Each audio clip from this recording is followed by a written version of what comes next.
Welcome, everybody. Thank you for tuning in to another episode of From the Street. I'm Carl Waterstreet. Thanks for checking in. This is episode 2, so we're progressing along here. This is a podcast slash video cast, however you want to call it, YouTube thing, to talk about some experiences that I had in my career throughout the last 26 plus years that I've been a police officer throughout the Sturgeon Bay Police Department, Wisconsin Department of Justice, and then with the Door County Sheriff's Office as the captain, where I'm currently at, which in actually 2 days, I will start my 27th year in law enforcement. So it's kind of cool that on the Memorial Day for law enforcement officers, I started my career. So it's kind of a two-edged sword, I guess, where you celebrate a police anniversary, but you also celebrate, I guess, the fallen officers and their families. So kind of cool. I never thought I would make it this far in my career when I started off at 18, I guess. I never thought that I would make it this far when you think about it.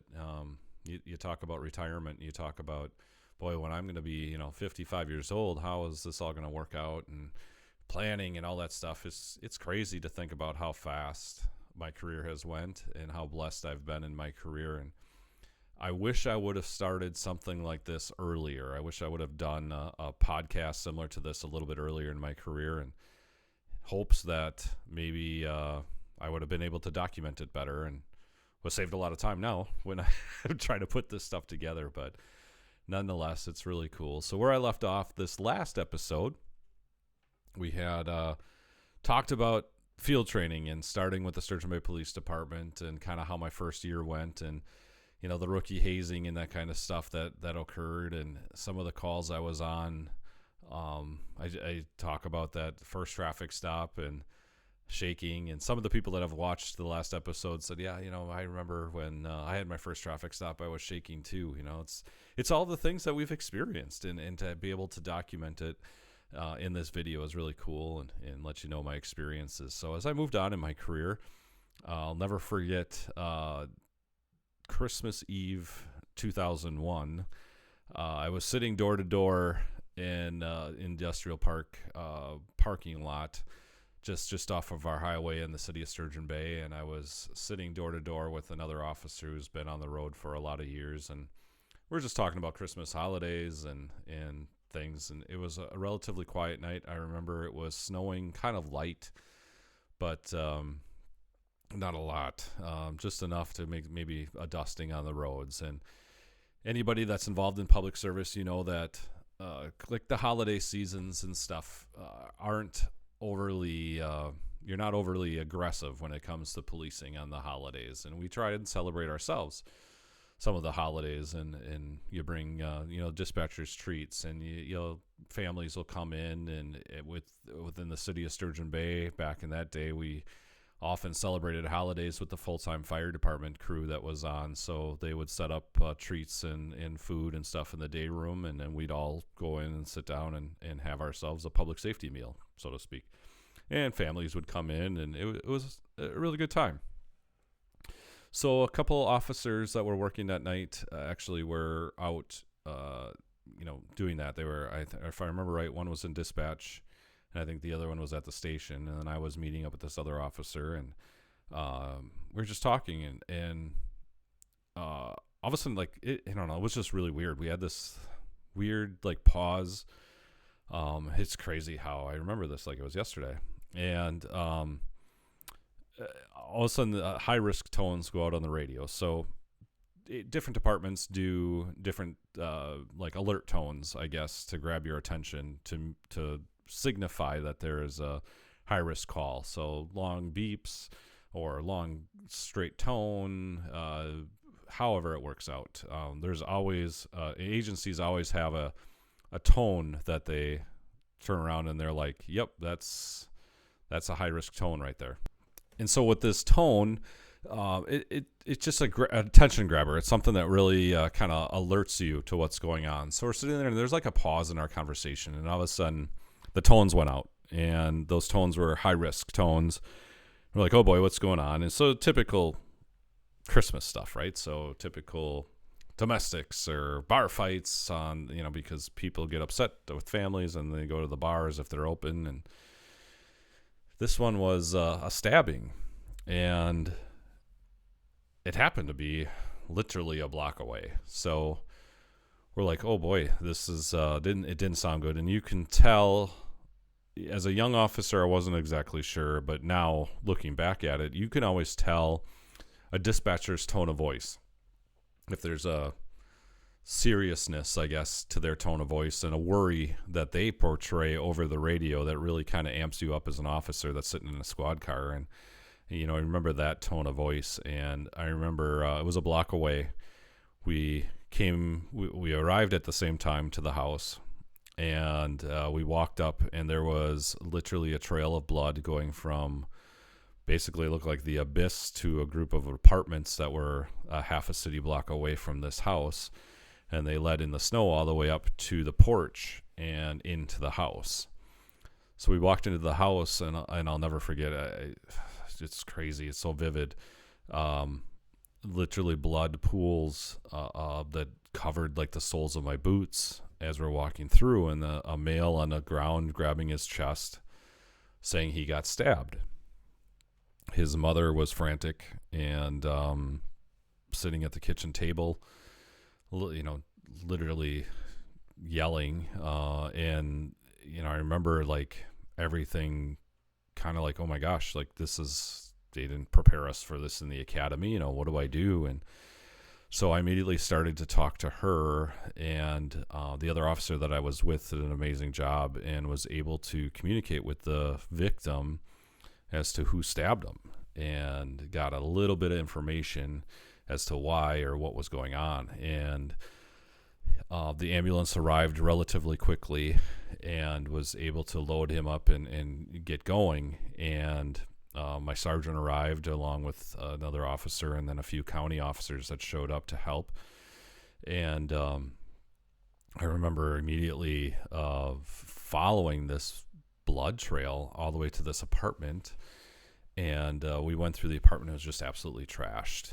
And on the floor, as we were doing our protective sweep of this apartment looking for the suspect, was a samurai sword. And you could see on the samurai sword basically blood. And it was eerie. How it was all, it clearly looked like a fight inside the house.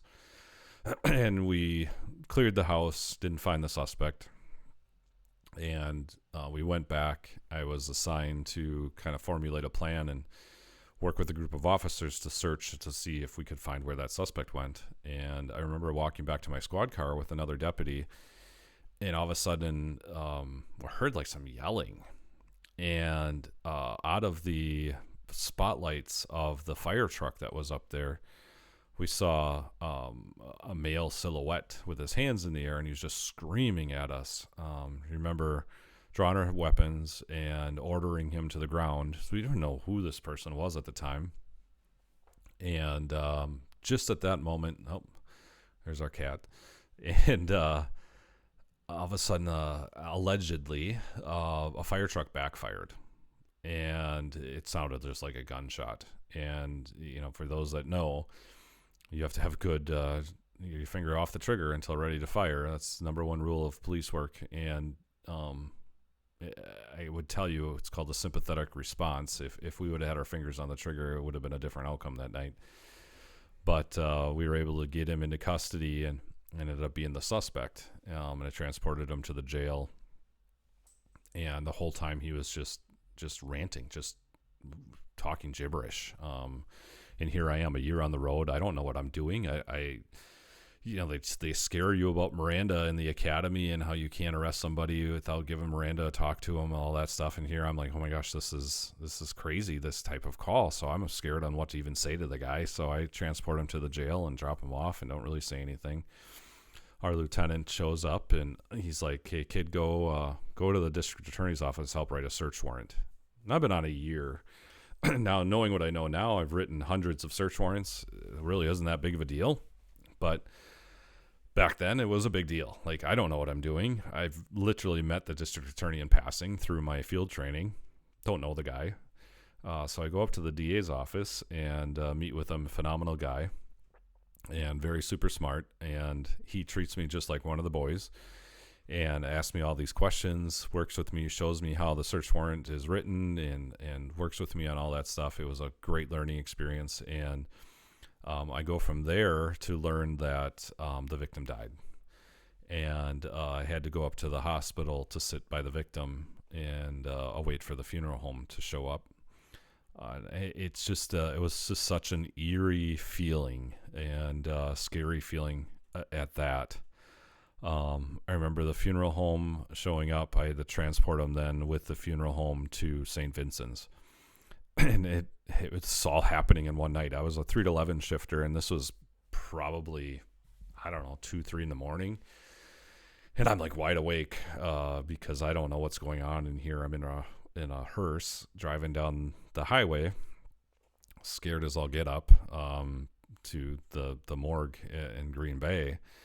And we get in there, and I remember I've never seen a morgue before. I have no idea what this is all about. And it was walking down this long, dark tunnel, which I believe was underneath Webster Avenue at the time, if I remember right, and to the morgue where it was at, and a bunch of coolers, and slid them in there and documented the time, and we walked away. It was just like nothing happened. And here I am, like 20 years old, thinking, oh my gosh, like what is going on here? And get back to the scene, and here you are. We have the search warrant. It's time to start searching. And hey, kid, get over here. Let's start searching this apartment complex. And so then we started searching the apartment complex, and I didn't find anything of value. Of course, they're not going to put the rookie in charge of finding anything. They stick me in the bathroom and say, go ahead and search this, just to make me feel important. But really, it was useless. I know how it works now, but nonetheless, it's still a learning experience. And we get back to the police department, and at the time, you can imagine this is 2001, so computers were not really a thing in squad cars at that time. So all of our reports are on handwritten on that what do they call it, with the 3 papers together or whatever. And so you got to kind of print hard into it so the other copies get printed on. So you really learned how to summarize reports real quick when you're writing a homicide report on print, on short little narratives and supplement reports in triplicate. And your hand gets real numb, and you learn how to print. It gets sloppy, and then you have to rewrite it again because it's sloppy, and you can't use whiteout because it's on triplicate form, and it's a legal document, so you can only cross it out. And holy smoke. So yeah, we ended up having to write reports. I remember, I think I got home about lunchtime the next day, and had a quick nap, about 2-hour nap, and then had to go back in at 3:00 the next day because it was my shift, and started all over again like nothing ever happened. Nowadays you'd be off of work for a day, and you have to go to peer support, and you have debriefs and all that stuff. And back then, that's just not how it worked. You took the uniform off, you got a quick nap in, and you got back in the squad car, and you did it all over again the next day. So a lot of lesson learned from the early days of law enforcement. And if you think about it, it's really not that long ago. It's only 26 years ago, but it was a different time, and it was a heck of an experience. It was one of many homicides, come to find out in my career that I was to and worked. And I had a real quick learning experience into investigations, and it really kind of drove the rest of my career into really what I wanted to focus on, because I was just mesmerized by the process and how things worked, and the science behind the investigation and all that stuff. So it looking back at it, it really shaped to get me to where I'm at today. And I feel terrible for that family and that they had to endure that. And it kind of goes back into some of my campaign messages. I have the road experience. I have the experience that goes through this stuff to sit next to that family when this tragedy occurred, and be there to provide them some answers as to what happened and why this happened the way it did, and be that driving force to try and give them some closure to such a terrible event. And there is not a candidate that I'm running against here that has that experience, and it can really affect the outcome, and it can really help aid families that in these types of situations. So it's a great experience to be able to come back and bring to my hometown sheriff's office, and hopefully lead the charge and be that driving force to find answers if a family runs into tragedy. So thank you for tuning in on this one. Again, if you have anything else, or you want to hear some stories, or you want to chat or whatever, feel free to reach out to me at carlforsheriff@gmail.com, or visit my website at waterstreetforsheriff.com. And until next week, stay safe, everybody.